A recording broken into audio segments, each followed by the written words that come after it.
오늘 새벽 신명기 24장에서는 이스라엘 백성이 하나님께서 약속하신 가나안 땅에 들어가서 어떻게 살 것인가를 말씀하시면서 서로 배려하는 공동체가 되라. 가정을 배려하고 또 가난하고 약한 사회적 약자들을 배려하라고 가르쳐주고 있습니다. 먼저 1절로 4절에 이혼에 대한 말씀이 나옵니다. 1절, 사람이 아내를 맞이하여 데려온 후에 그에게 수치되는 일이 있음을 발견하고 그를 기뻐하지 아니하면 이혼 정서를 써서 그의 손에 주고 그를 자기 집에서 내보낼 것이요. 자, 이 말씀은 예수님께서도 말씀하셨지만 이혼을 정당화하는 내용이 아닙니다. 마태복음 19장 8절 9절 예수께서 이르시되 모세가 너희 마음의 완악함 때문에 아내 버림을 허락하였거니와 본래는 그렇지 아니하니라. 내가 너희에게 말하노니 누구든지 엄행한 이유 외에 아내를 내어버리고 다른 데 장가 드는 자는 간음함이니라. 모세가 이렇게 이혼을 허용한 까닭이 하나님께서 이런 율법을 주신 이유가 그들의 마음의 완악함, 특별히 약자인 여성을 배려하지 않는 완악함 때문이었다 하는 것이지요. 오늘날도 중동 국가들 중에서는 남편의 일방적인 이혼서는 말 한마디로 이혼이 이루어지는 경우가 있다고 합니다. 그런데 일방적이고 순간적인 감정에 의해 일방적으로 이혼하지 말고 공식적으로 이혼 정서를 작성하는 과정을 거치다 보면은 정인도 세워야 하고 이혼 정서를 작성하면서 다시 한번 생각해 보고 그러다가 결국 이혼을 취소하게 만드는데 목적이 있는 것입니다. 때문에 오늘 이 말씀은 이혼이라는 것을 통해 가장 큰 피해를 입을 수밖에 없는 여인들을 보호하기 위한 배려가 이 율법의 본래 목적이라는 것을 알 수 있습니다. 이런 배려는 이후에 나오는 기타 규정에서 그대로 이어집니다. 결혼한 가정에서는 징집도 하지 말고 면제해 주라. 1년 동안 가정에서 서로 둘이 행복하게 보낼 수 있도록 시간을 배려해 주라. 신혼살림을 차린 그 가정의 행복을 위해서 사회가 배려하라 하는 그 말씀이죠. 또 무엇을 빌려주고 저당물을 가지고 올 때 그 집에 들어가서 저당물을 직접 골라서 가지고 나오지 마라. 집 밖에 서서 가난한 자가 자기 집에 들어가서 저당 잡힐 만한 물건을 가지고 나올 때까지 밖에서 기다리라.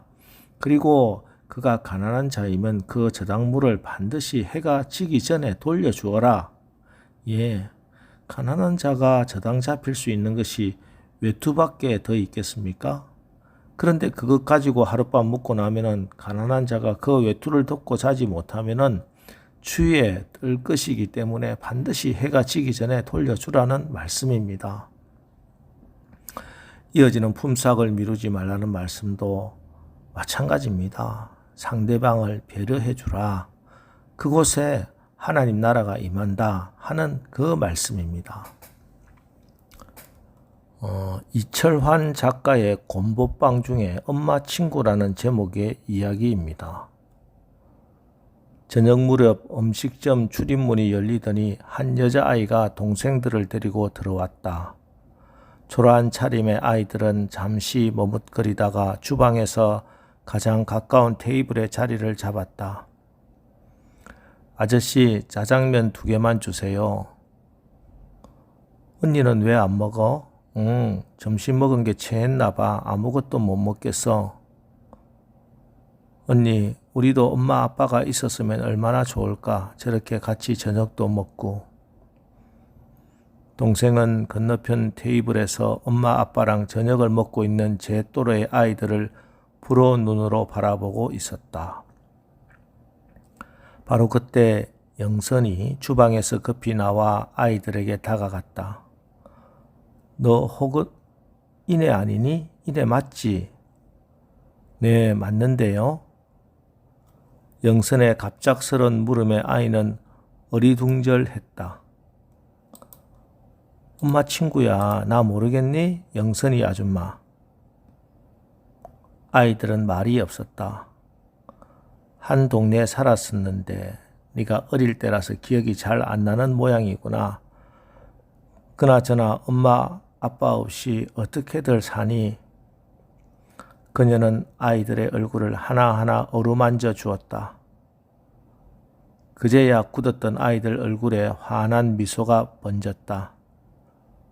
조금만 기다리고 있어. 아줌마가 맛있는 것 해다 줄게. 그리고 잠시 후 자장면 3그릇과 탕수육 1접시를 내왔다. 아이들이 음식을 먹는 동안 그녀는 내내 흐뭇한 얼굴로 아이들을 바라보고 있었다. 안녕히 계세요. 그래, 잘 가라. 차 조심하고. 자장면 먹고 싶으면 언제든지 와. 알았지? 네. 영선은 문 앞에 서서 아이들이 저만큼 걸어갈 때까지 손을 흔들어 주었다. 아이들이 가고 난 뒤 영선의 남편이 영선에게 물었다. 누구네 집 애들이지? 나는 아무리 생각해도 기억이 안 나는데. 사실은 저도 모르는 애들이에요.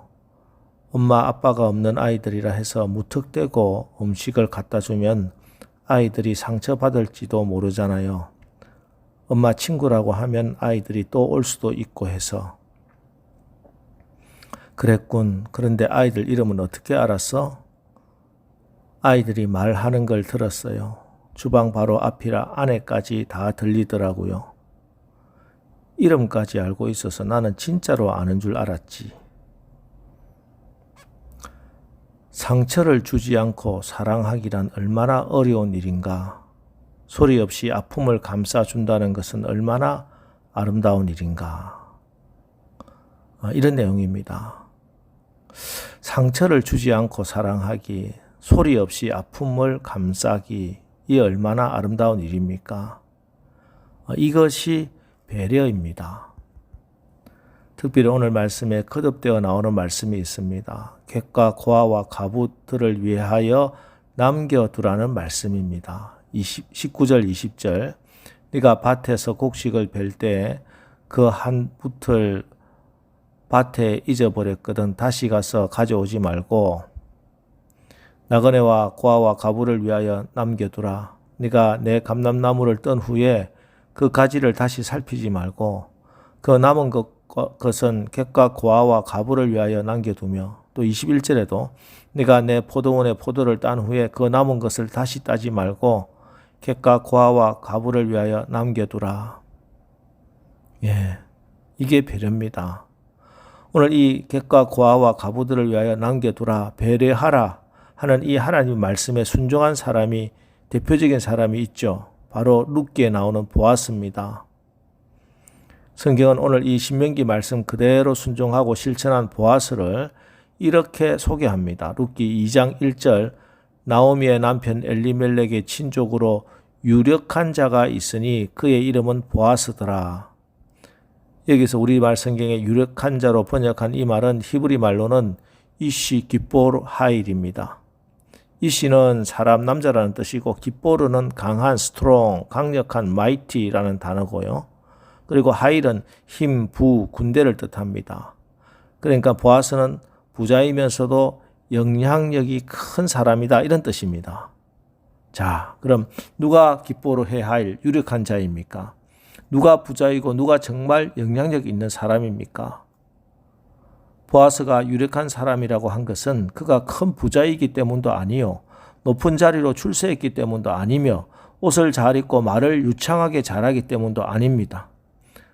보아스가 유력한 사람, 정말 영향력 있는 사람이 된 것은 그가 하나님 말씀에 순종한 사람, 다른 사람을 진정으로 배려할 줄 아는 사람이었기 때문입니다. 예, 약자를 배려할 줄 아는 그가 진짜 부자고 영향력 있는 대장부, 유력한 자인 것입니다.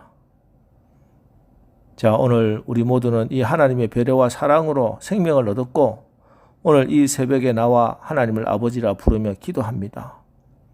그러기에 이제 우리도 먼저 다른 사람의 처지와 입장을 생각하며 믿음으로 그런 배려를 해줘야 하겠습니다. 그렇게 되면은 여러분의 삶이, 여러분의 가정과 교회 공동체가, 이 사회가, 나라가 훨씬 더 자주 밝고 빛난 하나님 나라를 경험하게 될 것입니다. 더 행복한 삶이 분명히 될 것입니다.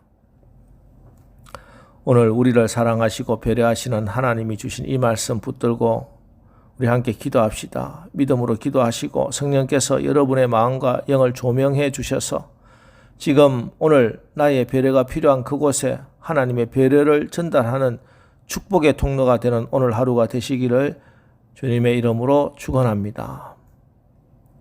기도하겠습니다. 하나님, 오늘도 자비하신 하나님께서 우리를 포기하지 않으시고 사랑하시고 배려해 주시고 계시오니 우리도 객과 고아와 가부들을 위하여 남겨두라고 말씀하시면서 이웃을, 내 형제를 배려하라고 명령하신 하나님 말씀대로 구체적인 행함으로 배려하며 살겠습니다.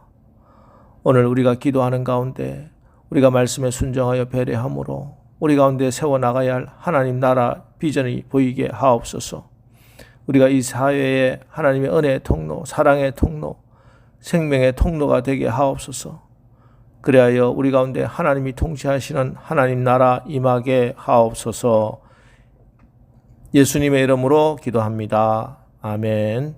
자, 이제 오늘 하루도 우리가 하나님 말씀에 순종하여 나의 배려가 필요한 그곳에 하나님의 사랑을, 은혜를 전달하는, 배려를 전달하는 축복의 통로가 되게 인도하여 주옵소서. 오늘 말씀 기억하면서 우리 기도하고 나가겠습니다. 우리 기도하겠습니다.